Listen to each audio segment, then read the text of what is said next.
The wait for the first round of CAO offers is almost over. Here's what to expect and what you need to know. You'll be able to check your offers on the My Application tab on cao.ie.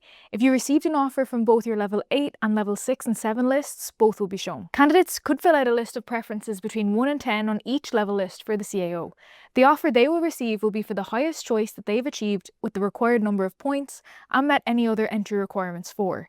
You'll receive an email from the CAO once you've accepted your offer. There's a limited time frame to accept an offer, but you have time to consider it carefully and make your decision. If you do not accept the offer by the deadline, it will be offered to another applicant. At the offer stage, a student will receive an offer of the course highest up on their course choices list that they are deemed eligible for, if any.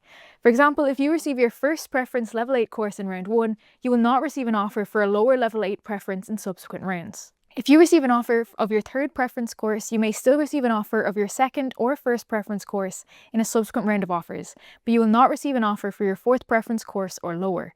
If a candidate does not receive any offers, they will receive a statement of application email with instructions to check their CAO account and inform the CAO immediately if there are any errors or omissions. Information about deadlines and subsequent offer rounds are available on the CAO website, while the National Parents and Students Leaving Certificate Helpline and Tech Support Service remains open. The service puts students or their parents in touch with an experienced guidance counsellor who can offer support with calculating CAO points, accepting or deferring an offer, understanding CAO procedures, course information and other pathways. The Leaving Cert helpline is available on 1800 265 165 or by texting guidance on 086 1800 685. You can follow the latest updates on the CAO Round 1 offers and more on the Irish Independent.